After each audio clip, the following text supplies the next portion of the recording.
Fala, meu amigo e minha amiga, seja muito bem-vindo ao nosso editorial. Hoje foi um dia tenso, né? Afinal, declarações feitas pelo Elon Musk colocam o Brasil em xeque. Realmente, o Elon Musk mostrou que não tá para brincadeira. Esse embate entre o bilionário e o juiz da Suprema Corte, ministro Alexandre de Moraes, ainda vai dar o que falar. Mostra que o Elon Musk tem uma estratégia bem organizada para fazer esses ataques a Moraes.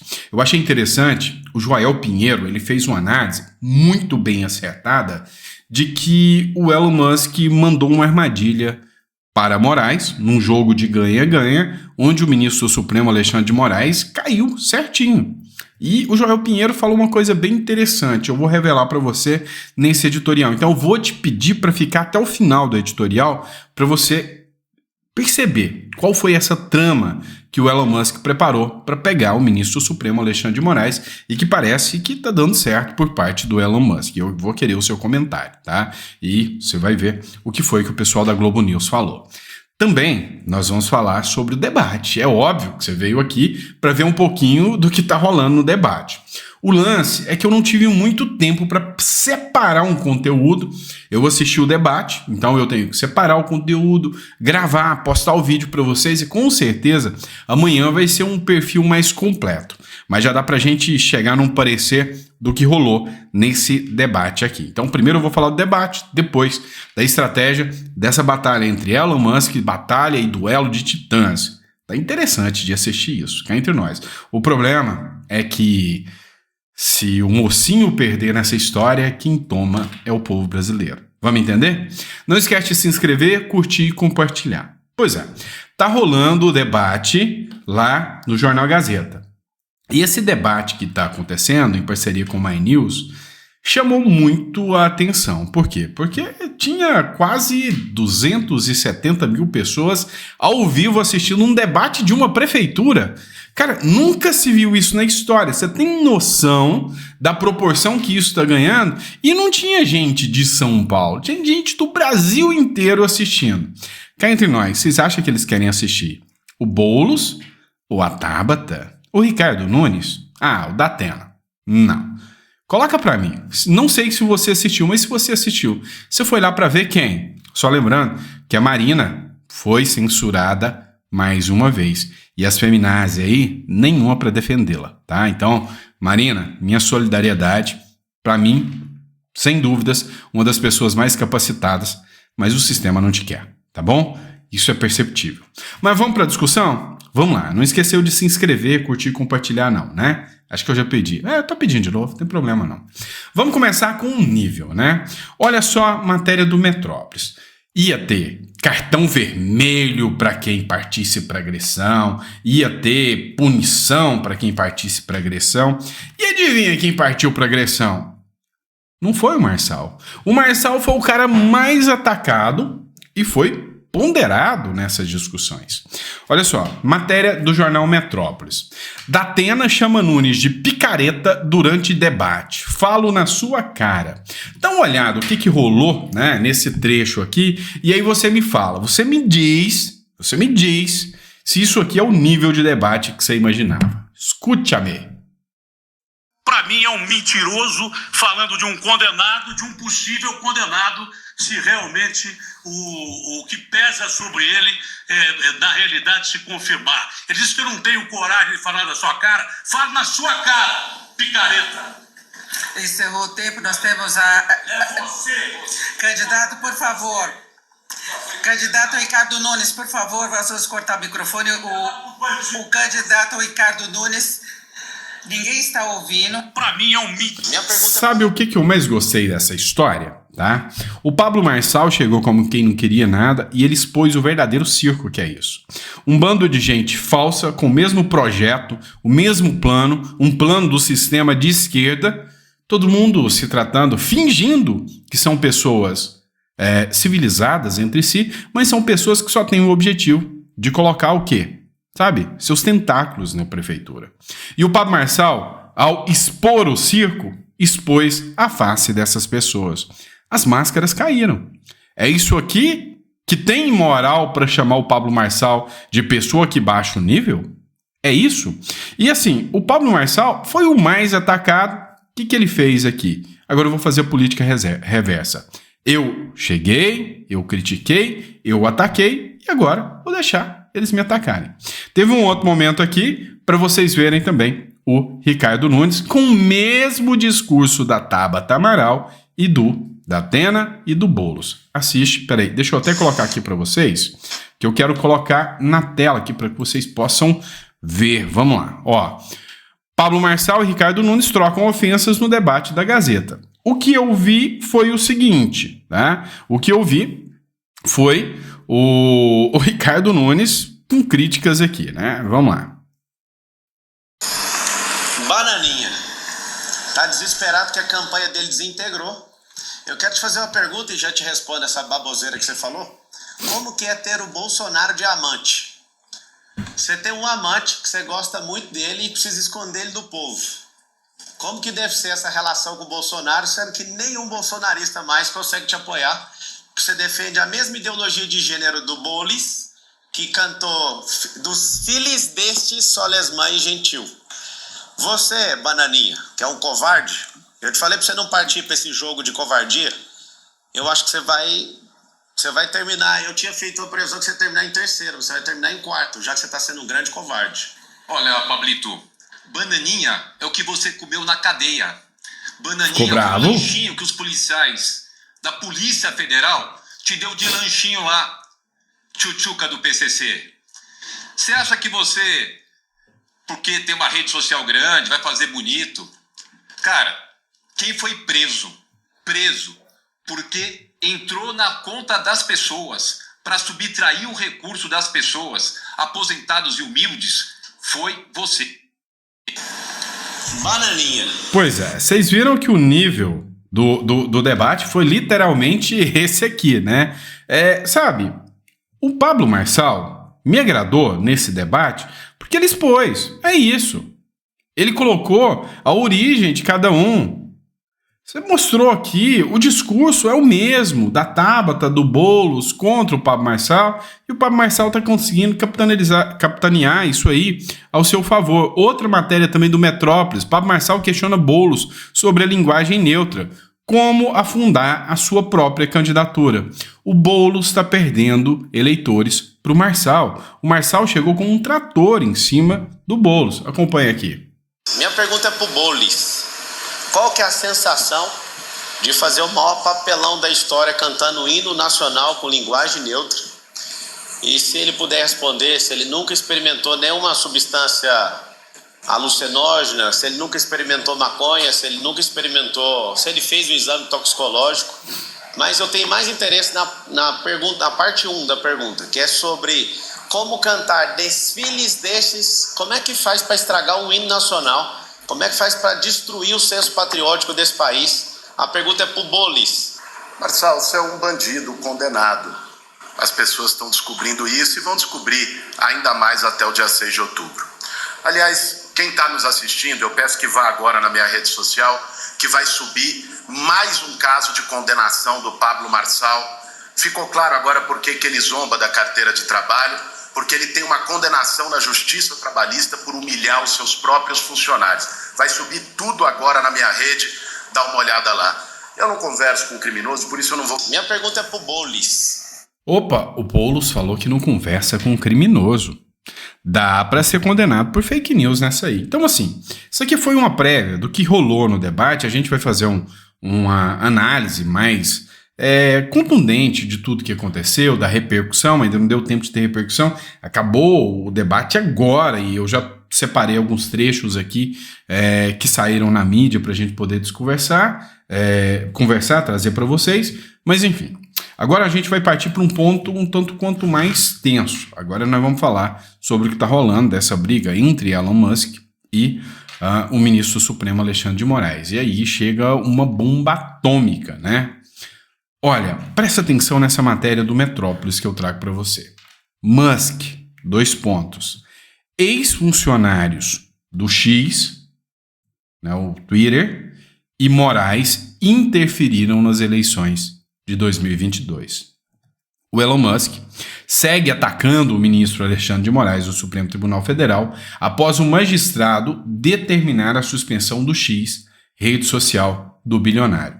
Desta vez, o bilionário acusou o Moraes de interferir nas eleições presidenciais de 2022, que teve Luiz Inácio eleito presidente em disputa contra Jair Bolsonaro.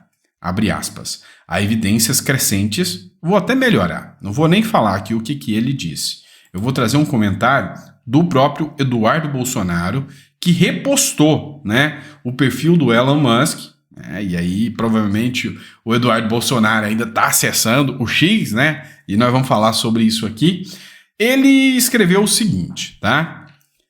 Há evidências crescentes de que um juiz falso, e aí ele cita o ministro do Supremo Alexandre de Moraes, se envolveu em interferência eleitoral séria, repetida e deliberada na última eleição presidencial do Brasil. Pela lei brasileira, isso significaria até 20 anos de prisão. E lamento dizer que parece que alguns ex-funcionários do Twitter foram cúmplices em ajudá-lo a fazer isso. Qualquer pessoa com exemplos ou evidências nesse sentido, por favor, responda esta postagem. E aí é complicado que algum brasileiro postar isso aí vai tomar uma multa de 50 pila na orelha, né? Mas, entretanto, todavia, contudo, vamos analisar estratégias. O que vocês sabem que eu faço aqui é observar e ver como que esse jogo político, esse xadrez está funcionando. O Michael Schellenberg, né, a Bia aqui se repostou, o Michael Schellenberg escreveu o seguinte no seu perfil. Ontem, Alexandre de Moraes disse abertamente, em sua ordem de banir o X, que estava fazendo isso para minar candidatos políticos populistas. Isso é inegável, mente ilegal em pelo menos duas maneiras. Viola o direito à expressão política e interfere nas eleições. O Elon Musk, e aqui eu vi uma postagem na Globo News, não me lembro se foi o Joel, sei que teve um da Globo News que comentou que o Elon Musk preparou uma arapuca, uma armadilha, para que o Alexandre de Moraes retirasse o X do Brasil. E o Alexandre de Moraes mordeu essa isca. Porque nas duas hipóteses, o Elon Musk vai utilizar isso contra o ministro Alexandre de Moraes. Se o Moraes não retira o X do Brasil, ele mostra fraqueza. E as pessoas no Brasil começariam, principalmente os deputados, começariam a ganhar mais força, inclusive para um 7 de setembro que se aproximava. E o Elon Musk ia usar o X para atacar ainda mais o Alexandre de Moraes, uma vez que ele viu que o Alexandre de Moraes recuou. Não foi o que aconteceu e era a primeira aposta do Elon Musk. A segunda aposta é, eu posso perder alguns milhões ou bilhões de reais. Tá tudo bem, dinheiro eu tenho para queimar capim, para usar de papel higiênico. Mas o seguinte, se o Alexandre de Moraes fizer a retirada do X agora, eu vou colocar toda a imprensa internacional focada como uma lupa em cima do Brasil. E era isso que o Elon Musk queria. Então o que eu vou fazer agora? Todos os olhos estão aqui para a América do Sul, para a Venezuela, que sofre um escândalo de interferência em eleições municipais na Venezuela, mostrando que Maduro não é um presidente eleito democraticamente. O que o Elon Musk fez? Viu que a lupa estava em cima da Venezuela, falou, acabaram de tirar o X e declarar guerra contra mim na Venezuela. Eu vou deixar o Alexandre de Moraes fazer a mesma coisa comigo. Então, aquela lupa que estava voltada para a Venezuela, de repente, ela virou de lado um pouquinho e tá todo mundo olhando para o Brasil e falando, o Brasil fez igualzinho a Venezuela. E aí, a hora que todas as lupas internacionais estão olhando a Venezuela e o Brasil com escândalos de interferência na Venezuela, o Elon Musk solta essa bomba falando, olha, eu tenho provas que funcionários da minha empresa interferiram juntamente com o ministro do Supremo, Alexandre de Moraes. Ele armou a arapuca perfeita com o mundo de olho no Brasil. E ele espera que isso vai dar repercussão. Hoje mesmo eu falei num outro editorial sobre a manifestação de um grande investidor dizendo, olha, o Brasil já era, não é uma democracia, não invistam no Brasil. O que o o Elon Musk está fazendo e vocês não entenderam? Muitos outros bilionários vão falar, não invistam no Brasil. A Starlink acabou de peitar o Alexandre de Moraes mais uma vez, para que o Alexandre de Moraes corte o sinal da Starlink aqui no Brasil também. E vai interferir em muitas empresas, inclusive na defesa brasileira. O que o Elon Musk está fazendo? Em um mesmo tempo, ele está colocando os setores econômicos, os governadores, né, de direita, do Sul, Sudeste e Centro-Oeste, contra o ministro Alexandre de Moraes, porque vão perder investimentos e vai abalar a economia do Brasil como um todo. Investidores vão deixar de investir no Brasil. O Brasil se alinha cada vez mais a ditaduras. Então vai minar, fazer com que esses setores da economia voltem os canhões para o Alexandre de Moraes e falar, opa, você vai fazer a gente perder dinheiro? Não, vamos começar a pressionar os nossos deputados, os nossos senadores. Nós não vamos perder dinheiro por causa dessa briguinha do Moraes. Então, o Elon Musk conseguiu colocar o setor econômico contra, ou seja, o mercado financeiro contra o Alexandre de Moraes, conseguiu colocar um holofote agora no Brasil, falando, olha, tá vendo o que rolou na Venezuela? Eu tenho provas que o Brasil é igual. É a estratégia do Elon Musk. Se vai funcionar, eu não sei. Lembrando vocês que o que eu estou fazendo aqui são análises políticas desse jogo de xadrez que a gente está acompanhando aí, tá? Então, eu queria que vocês olhassem. É uma boa estratégia do Elon Musk ou você acha que o cenário não é esse? Na minha visão, o cenário é esse. O Elon Musk trouxe o holofote com a saída do X do Brasil, ele precisou perder o X aqui para todo o cenário internacional olhar isso que está acontecendo no Brasil para dar cartada e falar, olha, está acontecendo na Venezuela, o Brasil é igualzinho e os meus funcionários ajudaram com isso. É uma estratégia arriscada. Isso quer dizer que o Alexandre de Moraes vai perder capital político? Não sei. Sei que o Barroso, ministro, chefe, né, o presidente do Supremo Tribunal Federal, hoje falou, olha, o inquérito das fake news está perto de acabar. Não, realmente eu concordo que os poderes do Alexandre de Moraes estão fortes demais e estão nos incomodando. Vamos voltar à normalidade aqui, senão, mais cedo ou mais tarde, setores do Brasil vão começar a nos pressionar. E antes você não veria isso, como por exemplo a publicação da Globo do Merval Pereira, perdendo a razão. Olha, o Moraes foi o nosso herói, salvou a democracia, atacou os bolsonaristas, perseguiu os bolsonaristas e nós odiamos os bolsonaristas, mas está começando a ultrapassar e está alcançando até a gente. Olha o que o Merval Pereira falou. Ao determinar a extinção do antigo Twitter no país, colocou-nos ao lado de países como a Coreia do Norte, a China, o Irã, Mianmar, Rússia, Turcomenistão, companhias nada honrosas. O Sérgio Moro resolveu manifestar, ele colocou, olha, boa coluna do Merval Pereira no Globo de hoje. Até quando persistirá a punição imposta a 20 milhões de brasileiros que nada fizeram de errado e que não são parte no processo, no STF. Brasil em má companhia ao suspender a rede social de relevância mundial e local. E pode colocar na conta do governo Lula, pois ele apoia a censura. Então, resumindo, o Elon Musk armou toda essa trama que atingiu de cheio, em um momento só, tanto o Moraes, ministro do Supremo Tribunal Federal, como o presidente Lula, que insiste em não condenar a Venezuela como ela é. Se o Lula condena a Venezuela, ele entra num atrito com gente que pode contar umas coisinhas.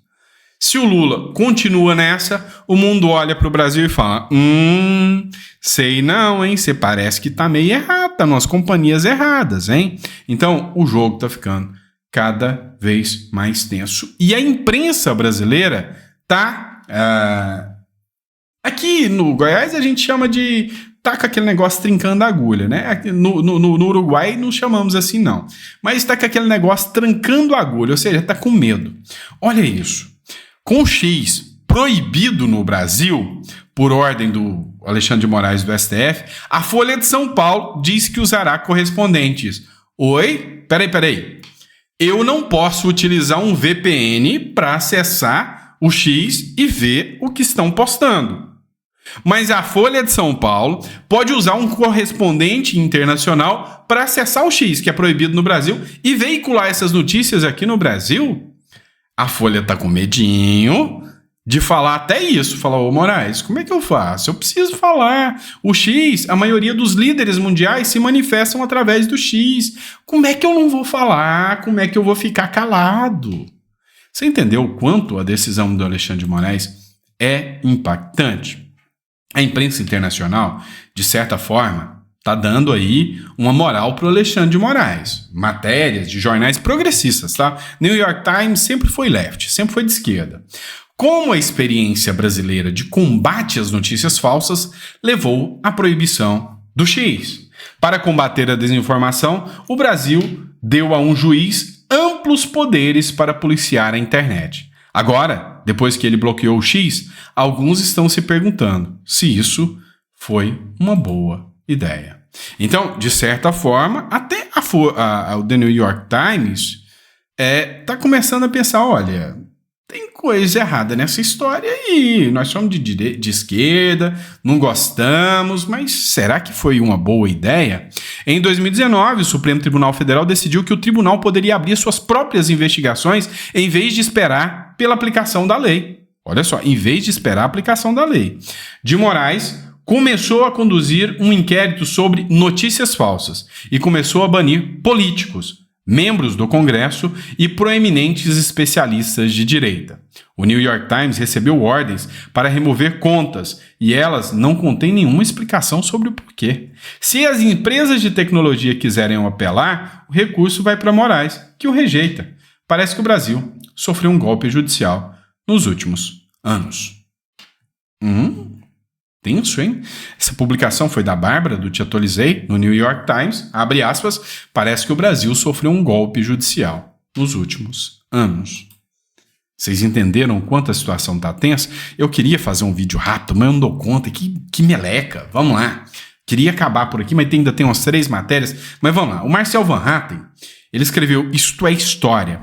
Ele citou uma publicação do Hoje no Mundo Militar. Um perfil muito interessante, que disse o seguinte: durante a Segunda Guerra Mundial, os nazis baniram as rádios inglesas de operarem na Alemanha em território ocupados.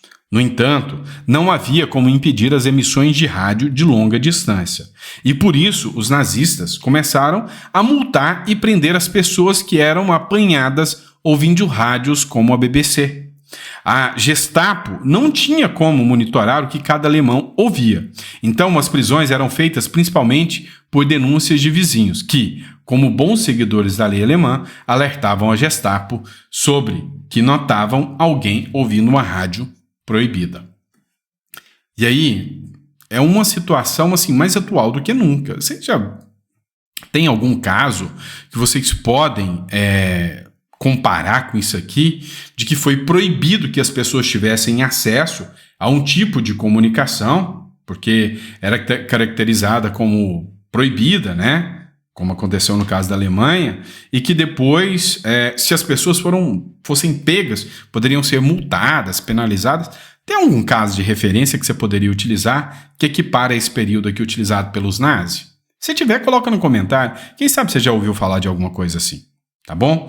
Mas agora eu prometo que eu vou parar. Tinha mais matérias aqui para trazer sobre isso. Ah, não. Tem mais uma. Enquanto o barco tá pegando fogo, a esquerda também já está começando a ficar incomodada, tá? Incomodada com a retirada do X. Afinal, vão ficar sem ter como assistir o BBB e a Fazenda.